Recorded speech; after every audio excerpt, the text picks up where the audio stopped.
Petit live sur un sujet en mode justement talk, dans ce côté live direct et spontané, par rapport à un sujet que j'ai vu, issu d'une réflexion de ce week-end, suite à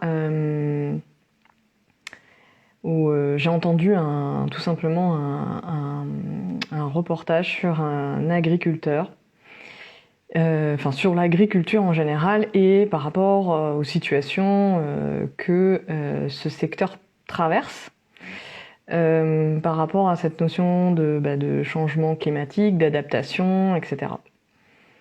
Et il y avait cette réflexion d'un cabinet de conseil qui justement travaille avec les agriculteurs pour les aider à diversifier leur culture et sortir du mono, de cette culture qui est présente dans l'agriculture, mais dans beaucoup d'entreprises, de toute façon. Et c'est cette réflexion que je voulais t'amener en cette fin d'année. Cette notion, en fait, l'idée, c'est justement, il y a des changements climatiques en cours, mais ils sont violents et ils sont inattendus. On peut pas prévoir d'une année sur l'autre ce qui va se passer, et donc sur un territoire donné, il y a des mises en danger d'activités tout simplement, où les gens sont obligés d'arrêter, voire même c'est pas du tout rentable de nourrir un pays, on va dire ça comme ça, de nourrir des humains. Et dans cette notion de monoculture, monotâche, mono-expertise, moi je fais des liens évidemment pas que avec l'agriculture et la nature. Et il y a la diversité, je vais t'amener le propos, mais il y a cette notion de diversité. Donc l'idée, c'était de diversifier ces cultures sur un territoire donné pour que en hiver, par exemple, on fasse pousser des choses qui puissent nourrir la terre et en même temps permettre aux agriculteurs d'avoir d'autres ressources si possible. Si jamais ce qui était planté en été, ou ce qui devait être récolté en été, ça ne fonctionnait pas pour sécheresse et X, Y raison. Donc toute la problématique de l'eau, on est complètement là-dedans, et la sécheresse, l'eau, enfin tout quoi. Bref, tous les sujets sont présents. Et donc moi je fais évidemment le lien entre, je te parle beaucoup de business vivant, donc le lien entre l'agriculture, le fait d'être monotâche, monoculture, mono-business, tout en mono et tout en linéaire, en mode croissance exponentielle, mais vraiment comme ça, sans les aléas du vivant. Parce que même dans l'agriculture, on a su dompter ça avec les pesticides et les machines et ceci et cela. Les calculs aussi, bien sûr, il y a beaucoup de mathématiques dans tout ça, de prévisionnel. Et là, en fait, le monde nous demande de ralentir et aussi de peut-être revenir au bon sens, on va dire, au bon sens même de la Terre d'ailleurs. Donc, au pragmatisme. Et je trouve intéressant de faire des ponts et des liens avec tous les champs qui nous entourent. Et vous, peut-être là, quand je vous dis ça, vous allez penser à quelque chose, tu vas penser à quelque chose, à ton milieu, ton environnement, ton business, à toi. Moi, j'ai envie de faire le lien justement avec mon histoire à moi, où j'ai beaucoup et longtemps pensé. Je suis hyper mal assise et j'ai le dos en vrac parce que je tiens ce téléphone et je ne sais pas comment le poser. Donc oui, je fais le lien avec un peu une des questions que j'ai toujours eues dans ma vie pro, liée à la spécialisation. Être spécialiste de quelque chose, être vraiment être dans une seule expertise, alors que moi j'aime explorer plein de champs différents. Et donc il y avait comme un complexe de pas être dans une seule. Par exemple, tu vois, dans le fait de se présenter, de dire un métier, moi je suis ça, moi je suis ça, moi je suis hyper frustrée parce que je peux pas dire je suis et juste m'arrêter à je suis. X quoi, tu vois, ou limite faudrait que je m'arrête à je suis Estelle et c'est tout en fait. Mais le fait de présenter un métier et d'être toujours dans cette recherche de hyper spécialisation, c'est la culture dans laquelle on a grandi et on nous a dit il faut te spécialiser. Donc même quand j'ai fait mes études très généralistes, universitaires et de vouloir toucher à la sociologie en même temps qu'à la psycho, on m'a dit non mais tu vas pas te spécialiser. Donc à chaque fois que j'allais même dans des formations spécialisées, elles étaient toujours, il y avait des endroits où c'était des formations spécialisées qui m'amenaient sur des sujets généralistes. Donc bref, j'ai toujours trouvé moyen d'aller dans des endroits où on était en mode holistique, où on était en pensée globale, en pensée systémique et pas vraiment avec cette verticalité linéaire, pensée droite, enfin vraiment qui me sort par les yeux. Et en fait, en entendant, enfin je sais pas déjà si toi ça te parle ça, si t'as eu ce genre de réflexion, de te dire oui, il faut que je trouve une spécialisation, il faut que je trouve un métier, etc. Et quand t'es venu dans l'entrepreneuriat, est-ce que t'as eu la même chose? Parce que moi aussi j'ai eu la même chose. Bon, j'ai un peu laissé tomber et tu vois bien, je joue avec la numérologie, le coaching, l'animation de réseau, l'animation de groupe et au-delà en fait. C'est ce qui m'intéresse, c'est animer toutes ces facettes et toutes ces parties de moi et que la cohérence transpire autre part. Et peut-être que je ne sais pas la nommer aujourd'hui, je saurai la nommer peut-être plus tard. Et c'est toute ma tentative de tout le temps, de tous les ans, j'essaye de voir comment je pourrais nommer les choses, les mettre dans une rondeur qui permette aux personnes de comprendre, en fait, tout simplement, d'être lu, de pouvoir être lu, être lisible quelque part. C'est quand même le but de la communication. Et voilà. Donc dis-moi si toi ça te parle à la fois dans ta vie pro et ou dans ta vie business d'aujourd'hui. Est-ce que t'as voulu avoir cette spécialisation ou pour toi même c'est naturel d'être spécialiste. Voilà. Moi je sais que accompagner les gens sur leur projet business c'est justement en plus en étant accompagnante, même s'il y a cette expertise là. C'est que en accompagnant des projets business, je sais que je vais être en mode holistique avec les gens et que je vais travailler avec le business, la com et la posture métier, etc., etc. Bon, voilà, je joue là-dessus. Et en écoutant ce reportage là sur la diversification, que le retour, pour moi j'appelle ça le retour au bon sens. La diversification des plantations pour en même temps garantir pour l'agriculteur certes des revenus et ne pas fermer boutique, ce qui serait dramatique non pas que pour eux, mais pour tout le monde en fait.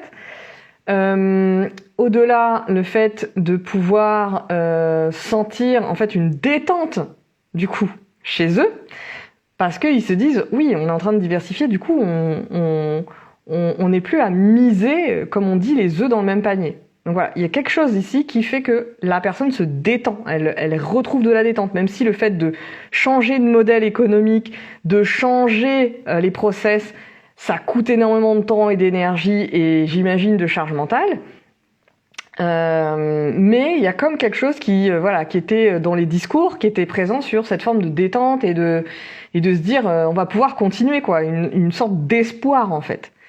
Et une reconnexion avec la terre, avec le vivant, avec les contraintes, avec tout un tas de choses et sortir un peu de dogmes. Donc des dogmes de la vie entrepreneuriale, des dogmes de la vie surtout économique, du modèle économique capitaliste extrêmement normé pour produire plus en permanence et en plus sans forcément la qualité qui va avec.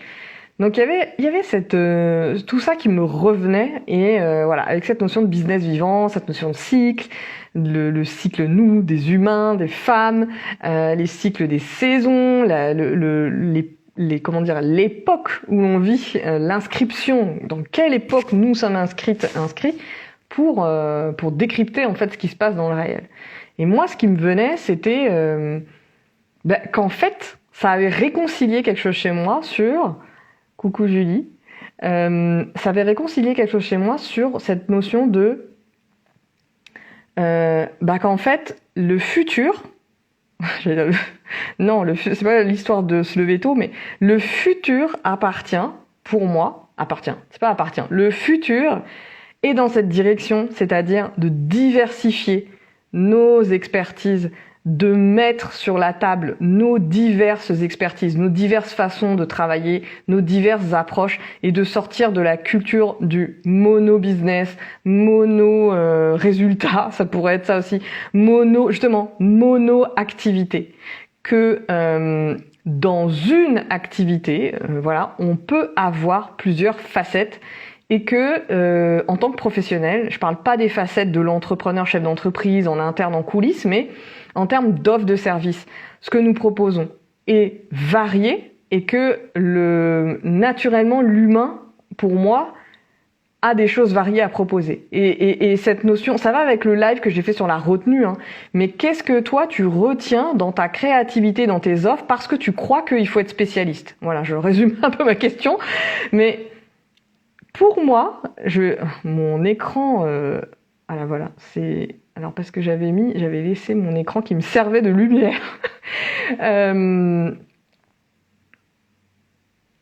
Pour moi, en fait, on sort de cette culture dogmatique, ce dogme de voilà, tu dois être coach en communication et tu dois faire que ça.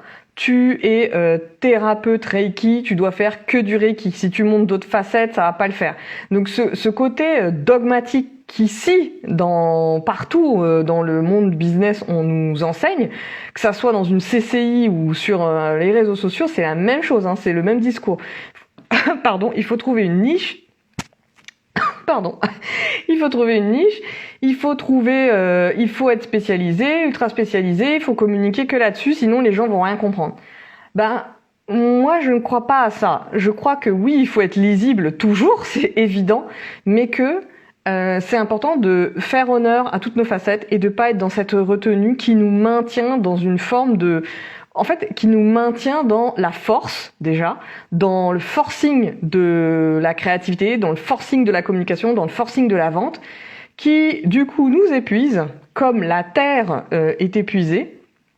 Donc, juste pour te parler de ça, Julie, justement, j'étais en train de parler d'un reportage que j'ai vu sur les agriculteurs qui parlaient justement de diversifier leur culture plutôt que d'être monoculture pour faire face à tout ce qui se passe au niveau des changements climatiques. Et pour moi, c'est aussi la même chose par rapport à nos business.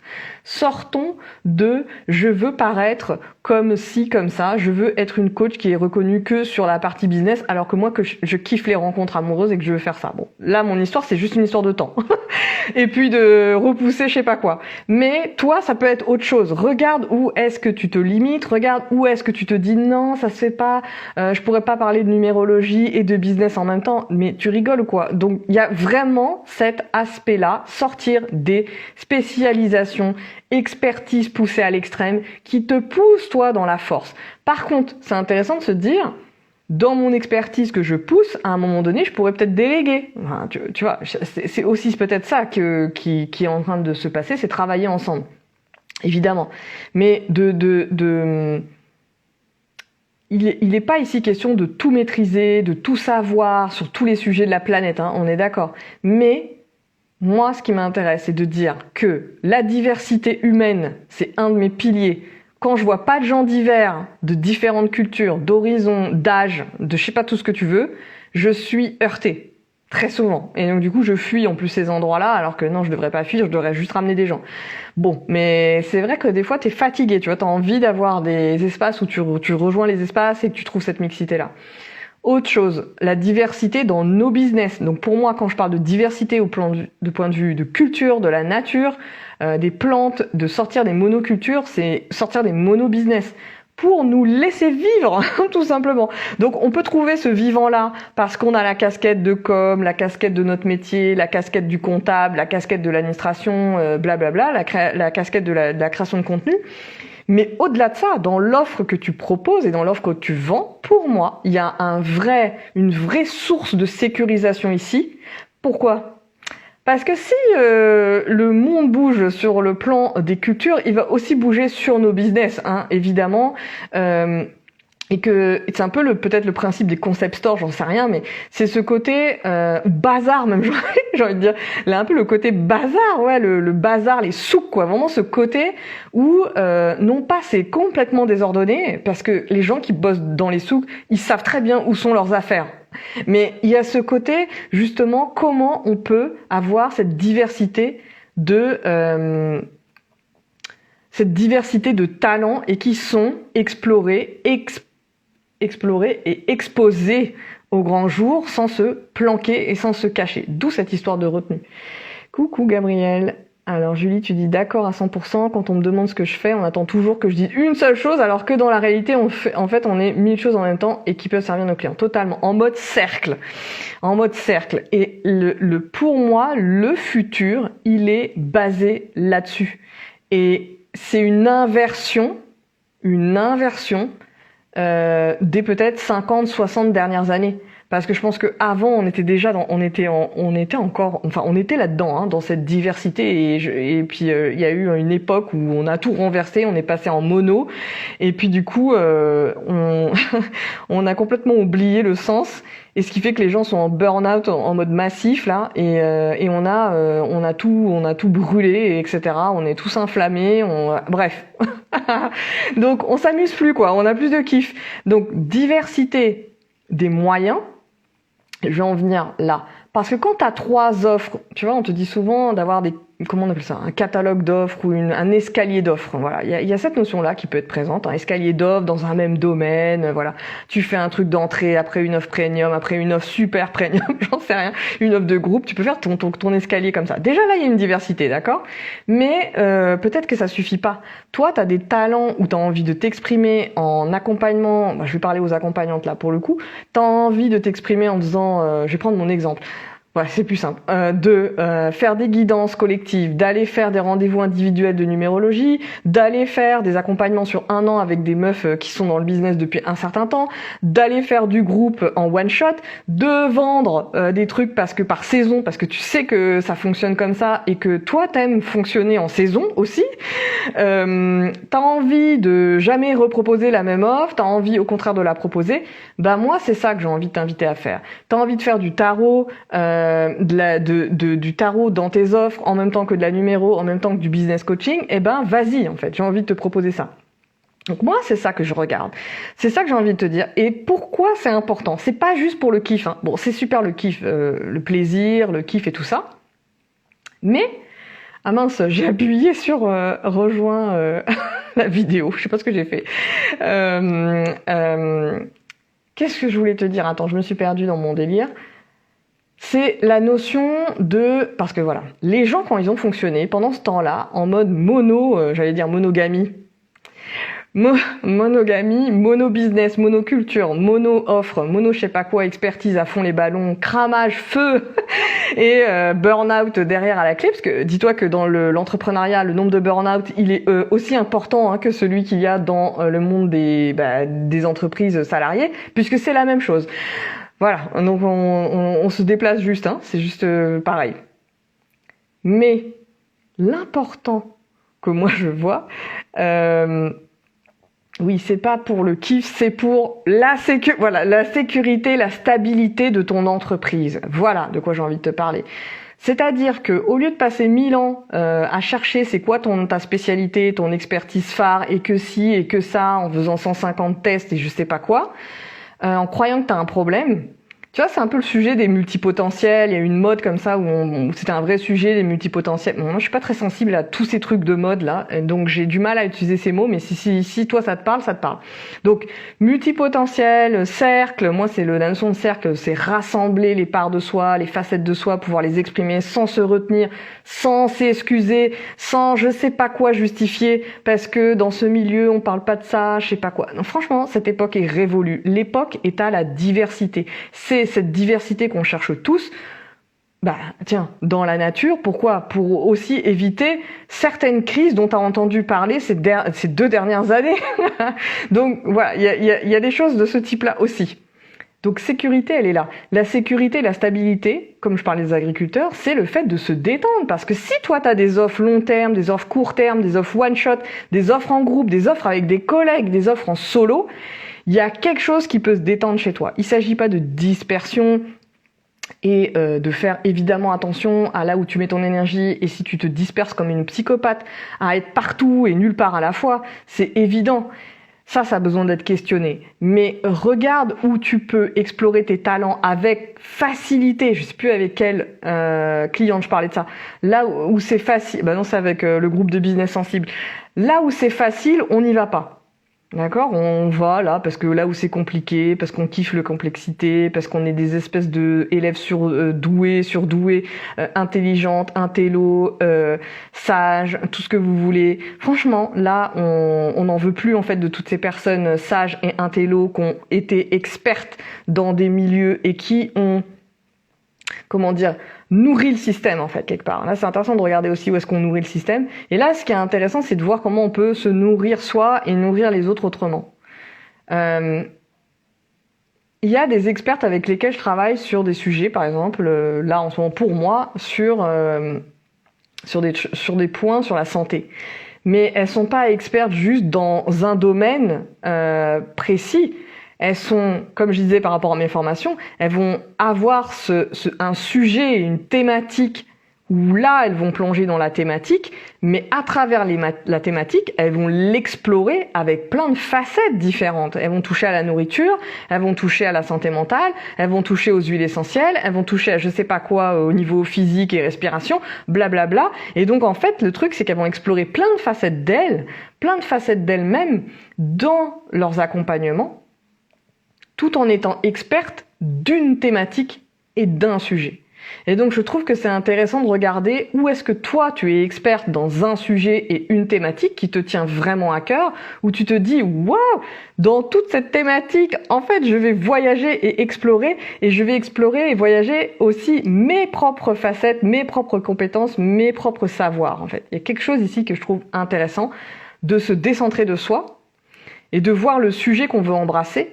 Et dans le sujet qu'on veut embrasser, en fait, de voir comment on peut explorer toutes ces facettes. Moi, c'est ça que je trouve intéressant et important. Donc, il y a ce point-là. Et ce qui, moi, me mène à te parler aujourd'hui, j'en viens à ça, à cette conclusion, c'est cette idée de sécurité. Comment, parce que je déploie diverses activités de diverses manières, donc ça peut être aussi l'activité en ligne et l'activité en présentiel, l'activité parce que tu as un lieu, l'activité en ligne à l'international parce que tu parles anglais. Et donc c'est cette diversité-là qui va te permettre de créer justement une forme de sécurité, moi en tout cas qui me parle bien et qui me convient bien et qui pour moi fait extrêmement sens que d'être niché je sais pas où là, en expertise en haut du sommet d'une montagne ou d'un immeuble, peu importe.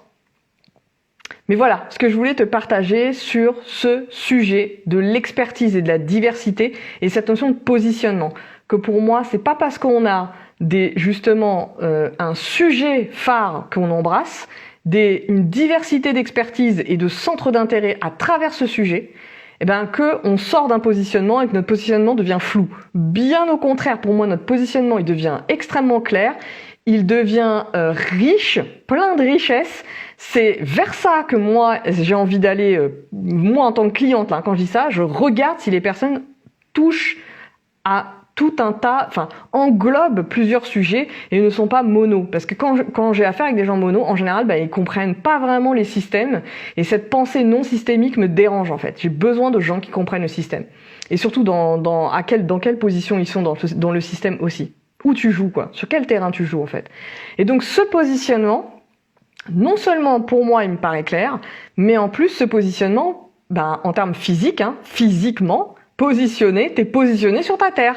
Donc, vu que t'es positionné sur ta terre et pas en l'air, en mode je suis tout en haut de ma pyramide, là, tu es positionné sur ta terre, et ce qui fait que ça t'apporte une espèce de sécurité. Et que demain, si un de tes business tombe, tu pourras aller regarder une autre des facettes de ton activité et ton modèle de business sera équilibrant pour toi et peut-être même les autres parties prenantes qui vont rentrer dans ton activité.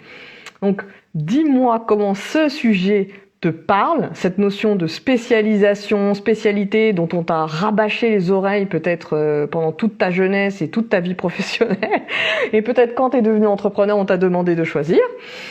Et comment ça te parle, cette notion de diversité des activités? Comment tu joues avec ça, toi, aujourd'hui? Si t'es déjà dedans, comment tu joues avec ça? Comment tu construis ton approche globale?